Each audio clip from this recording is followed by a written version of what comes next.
pre-season, just said everyone dreads it in the build-up to it. How does it work for goalkeepers?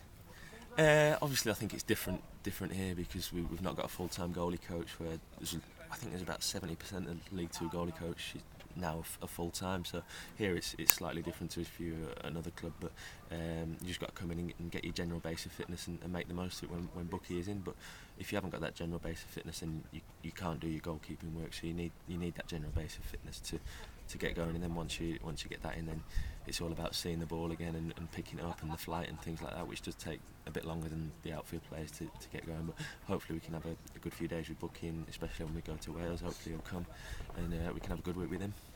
And I suppose this is the one time where you've got the opportunity to do a bit more running and just sort of build fitness that during the season you might not have the chance to build. Yeah, definitely. I mean, like the summer's the time if you want to strengthen any particular area, then you can do that. And like in pre-season, you can work on different things. But like I say, everyone needs a rest and things like that. But you need that initial base to go from. And if you haven't got that, then you struggle to get your power. So we're looking forward to building on that base and kicking on from there. And all right, you haven't got to run for 90 minutes as a goalkeeper, but you have got to dive up, down, and just keep getting back up quickly. So it's a different type of fitness you need, isn't it? Yeah, definitely. I mean, it's a lot more short. When we do our drills, we don't do 7 or 8 in a row. We do your 3s and your 4s because it's very rare that you make 6 or 7 saves in a row. So it's all about that explosive power and getting that up and building from there. How much of a break did you have over the summer? How much did you feel that sort of you needed it, perhaps? Not so much. I mean, I love sport. I love football. I love everything really. I'm a bit of a sport Billy, a bit of a geek, but I hate not doing anything. And a couple of days here and there, you have a breather. But you want to get back down the gym, even if it's just doing upper bodies and things like that, or going for a stretch. You have to get out of the house because there's only so much time you can watch the telly. I mean, the amount of times in the summer that you come on and you have the thing on your telly where it says you've been watching telly for too long, it's going to turn off automatically. The amount of times that happened, it was annoying, but I had a couple of good breaks and saw some great sides and learned a lot about different cultures and things like that, which was good. So but it's good to be back.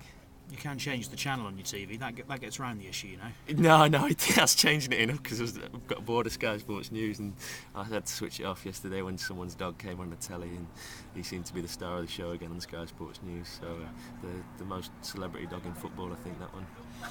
Whose dog was it? You had to watch Sky Sports News, didn't you? Which I don't, so I've missed that. You probably guess whose dog it was. Right, okay. Access all areas, wasn't it? In terms of aims for the season, just sort of, I suppose, there's almost an expectation around here, isn't there, that Cheltenham can be at the top end of the table again?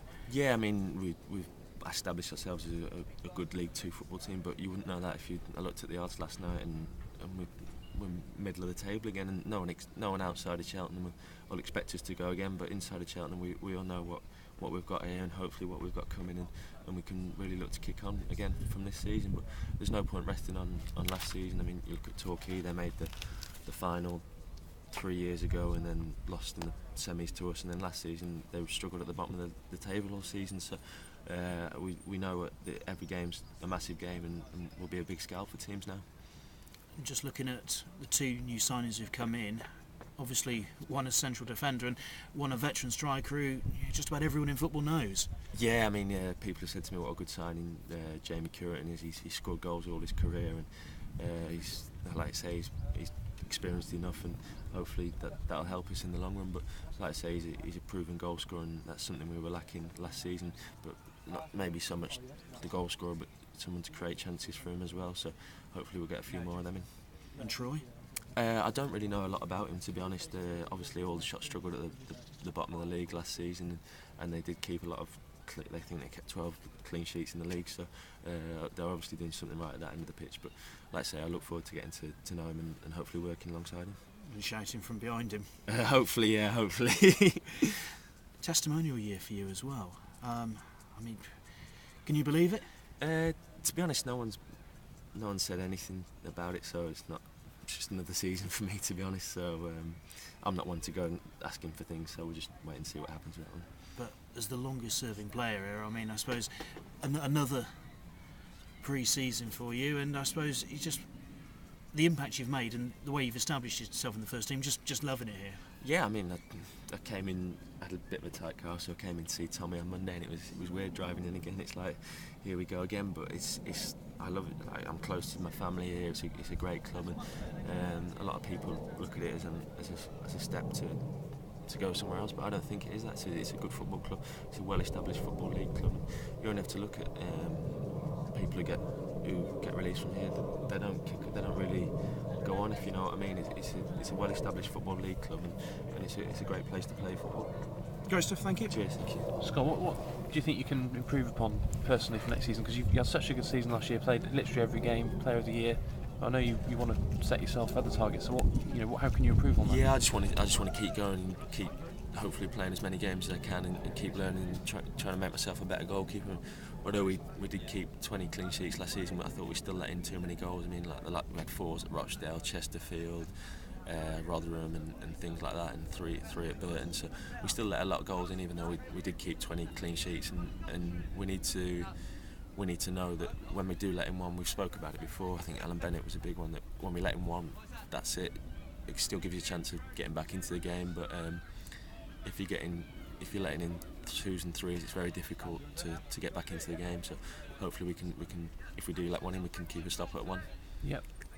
The back four is going to have quite a familiar look about it, apart from Troy coming in place of Michael Hector, but you all know each other apart from that. And do you think that will help with the continuity? Yeah, definitely. I mean, nobody takes anything for granted. I mean, everyone starts on a blank piece of paper, and you've got to come in, you've got to work hard, and you've got to show that you're worthy of a place in that starting 11 on the first game of the season, and that's something that nobody takes for granted at all, and especially myself. Yeah, it's not the first time you've come back as the only goalkeeper either, is it, this summer? No, I think it's the last 3 years, but I have to say, if Connor leaves, I'll be very disappointed. He's going to be a very good goalkeeper, so hopefully something can be sorted with him. But there's a lot of goalkeepers out of contract, and sometimes you need to realise that you're lucky enough to have a contract offer, because sometimes if you drop out the league, it's very difficult to get back in. Yeah, he did make a lot of progress last season, didn't he? He didn't play first team game, but from when he first came in on trial. I think like Bucky work was brilliant for him last year, and he's a brilliant goalkeeping coach, and Connor came in and worked hard, and he did improve a lot. And like I say, hopefully something can be sorted, because he's a good goalkeeper, and everyone gets on really well with him, but that's up to Connor and the football club, so it's not much to do with me. Yeah, you said that you reckon about 70% of League 2 clubs now got full-time goalkeeper coaches. Do you think that would be a massitive benefit to you, or do you think it works quite well at the moment, because obviously things are going well for you? So. Yeah, things are going well. Like I say, I think quite a few. It's weird. I was chatting to Pat last night, and we were saying that it's weird, like 5-6 years ago, not many football clubs, especially League 2 conference, had goalkeeping coaches at all, but now they're becoming more and more a part of it. But this is where we're at, and like Bucky comes in and we work well together, and it's brilliant, and I really enjoy working with him, and the more days we can get with him, the better. Yeah, so you haven't got any sort of games or anything penciled in for next summer? You're not, at the moment, it hasn't really been spoken about? Nothing's like I say, I'm not one to go knocking on people's door and saying I want this or that. If someone comes to me and says, yeah, this is great, then that's brilliant, but if not, it's no worries. Doesn't happen very often, does it, nowadays? 10 not years at all. I think Kevin Davis has got one he's the only one that I can think of at the moment. But like I say, if something does happen, then great, but if not, I'm not one to go knocking on people's doors saying this and this, and so like I say, if something happens, it happens, but if not, it's no problem at all. Yeah, and I know you think stuff is a long way off, but Birdie's appearance record isn't that far away. If you get another ever-present season under your belt, you're not going to be far off being the club's. If buts and maybes, I mean, I'd just hopefully be in the team for the first game of the season, and then if I'm in that team, then hopefully being there for the second game. So just take one game at a time. Yeah, and you mentioned Torquay. That's what everyone hopes you can avoid doing, but. Yeah. It's not like you've lost. Marlon obviously looks like it's going to go, but the most of the spine of the team is still here. Yeah, I mean, Marlon's been a big part of us for the last 2 years, and he thoroughly deserves his move. So he'll be a big loss. But like I say, we brought some different players in, and I'm sure there's more to come. So there's a lot of players out of football at the moment, and there's a lot of good free transfers out there, or ones that are maybe not wanted by their particular clubs. So hopefully we'll be able to get a few in and kick on again. But like I say, we've got a good base here, and we're becoming a bit of a scalp for teams. Clean sheet target? More than last year. More than last year, yeah. That'll do. Right, cheers, Thank you very much.